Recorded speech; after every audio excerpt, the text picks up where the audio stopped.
Hello everyone, আজকে আমি তোমাদের সাথে শেয়ার করব কিভাবে তোমরা ব্লাউজের হাতা লাইলিংয়ের সাথে সেলাই করবে খুবই সহজভাবে। আর ব্লাউজের সামনের দিকটা আমাদের সবসময় একটুখানি কাটিং করে রাখতে হয় যাতে ব্লাউজের হাতাটা পারফেক্টভাবে হয়। তো আমি এখানে দেখো হাতা কাটিং করে নিয়েছি। তোমাদের মাপ অনুযায়ী তোমরা হাতা কাটিং করে নেবে। এবার দেখো হাতাটা ঠিক কিভাবে সেলাই করব। তো এখানে দেখো আমি একটা হাতা নিচ্ছি। প্রথমে আমি মেন যেটা ব্লাউজ পিস সেটাকে সোজা দিকে রাখলাম। এবার এর ওপরে দেখো লাইলিংটা রাখবো। লাইলিংটা রাখলাম ব্লাউজের হাতার। এবার সামনের দিকটা দেখবে সবসময় আমাদের একটুখানি কাটিং করা থাকে। এবার যখন আমরা তাড়াহুড়োর মধ্যে সেলাই করি সামনের দিকটাই বারবার একই সাইডের হয়ে যায়, মানে একটা হাতার মধ্যে দুটো হাতা একইভাবে সেলাই করা হয়ে যায়। তো এই ভুল যাতে না হয় তার জন্য দেখো এই ডান দিকে দেখো আমি ব্লাউজ পিসটার কাটা চিহ্ন দিলাম, যে দিকটা কাপড়টা একটু বেশি কাটিং করা আছে। এবার দেখো অপর সাইডের হাতাটা নিয়ে নেবো। এটাও আমি মেন ব্লাউজ পিসটা সোজা দিকে রাখলাম, এর ওপরে লাইলিংটা রাখবো। তো লাইলিংটা কিভাবে রাখছি দেখো, আমাদের ভুল কিভাবে হয়, এই যে প্রথমের হাতাটা যেভাবে রাখলাম একইভাবে রেখে দিই, তখনই আমাদের ভুল হয়।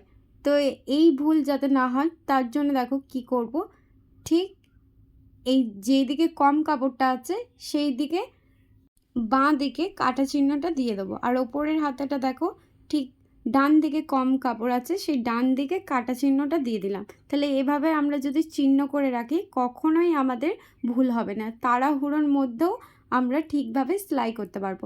এবার কিভাবে সেলাই করবে দেখো, লাইলিংটার ওপর দিয়ে দেখো সেলাই দিচ্ছি। আর যে মেন হাতের ব্লাউজ পিসটা সেটা কিন্তু সোজা দিকেই আছে। এবার দেখো এই লাইলিংটাকে ঠিক নিচের দিকে ঘুরিয়ে নিলাম, দিয়ে ওপর দিয়ে চাপ সেলাই দিয়ে দিচ্ছি। আর নিচের কাপড়টা কিন্তু নিচের দিকেই নামানো আছে। এবার চাপ সেলাই দিয়ে দিলাম। এবার হাতে করে সমান করে নেব, দিয়ে চারিদিকটা 3 সুতো কিংবা 2 সুতো ধরে সেলাই করবে। চারিদিকটা সমান করে সেলাই করে দেবে।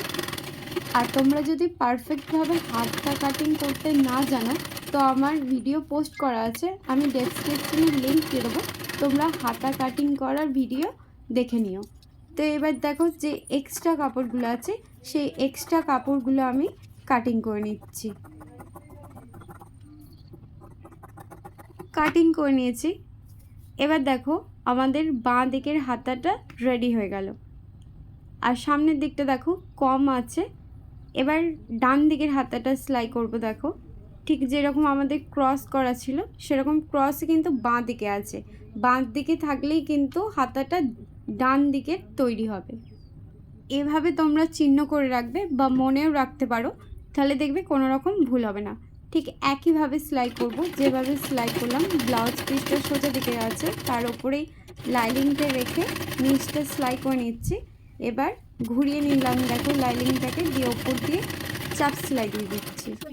আবার বলছি আমি, তোমরা যদি হাতা কাটিং করতে না জানো তো ডেসক্রিপশনে আমি লিঙ্ক দিয়ে দেবো, তোমরা দেখে নিও।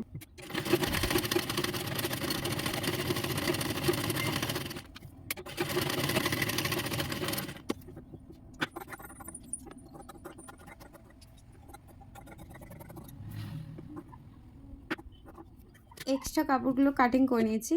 এবার দেখো আমাদের ডান দিকের হাতাটাও একদম রেডি। আর এই যে বাঁ দিকের হাতাটা আগেই সেলাই করে নিয়েছিলাম। তাহলে দেখো দু সাইডে আমাদের পারফেক্টভাবে হয়েছে, কোথাও ভুল হয়নি। ভালো লাগলে অবশ্যই লাইক করো। টাটা।